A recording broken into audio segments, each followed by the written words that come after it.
The LSU AgCenter is still busy assessing the damage following Hurricanes Gustav and Ike.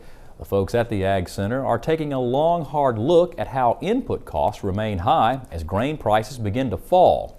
This week in Louisiana, Agriculture's Neil Melanson is with AgCenter economist Dr. Kurt Guidry for a look at all the money problems facing farmers right now. Neil? Thanks, Mike. As many of you have noticed, there are falling prices across the board in many of the grain commodities that has a lot of farmers wondering if they're going to be able to plant at all this spring. To address that issue, joining us this morning is Dr. Kurt Guidry, an LSU AgCenter economist. Dr. Guidry, thank you for joining us this morning. Thank you. It's my pleasure. I guess the first thing we want to talk about is, before we get to the prices, let's talk about the damages from the hurricanes. And you guys have some updated estimates. Tell us a little bit about that.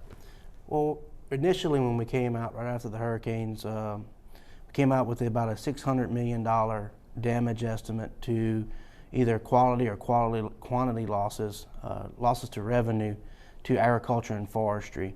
We're up about $650 million in our last estimate. Right now, we're just starting to go back in and relook at those estimates. The majority of the harvest is completed for most of those commodities, and we feel fairly good about our initial estimates thus far. We're still trying to modify those.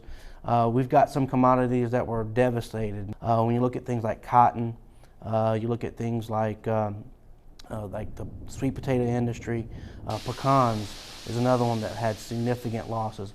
All of these things, from both a quality and a quantity standpoint, had significant losses.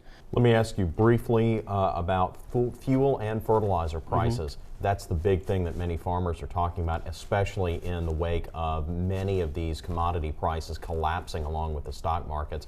What's our forecast? Maybe give me the Reader's Digest version. I don't think that we're going to see fuel prices continue to go south. I think eventually we'll come in and probably settle into that $3 to $3.50 range in terms of diesel prices as we look into next year.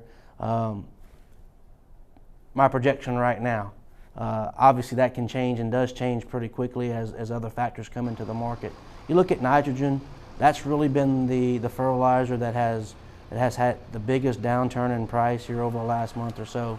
I think we'll continue to see a little bit of a downturn in that price as we move to the end of this year. However, when we get back into the spring, when demand for nitrogen fertilizer really starts to peak again, I would expect that we'd see a little bit of an upturn in that price as we move, maybe not to the $1,000 per ton urea values that we saw earlier this year, but probably back into the $600–700 range that we're seeing right now. Great. I really appreciate your time this morning, Dr. Guidry. Thank you very much for your help.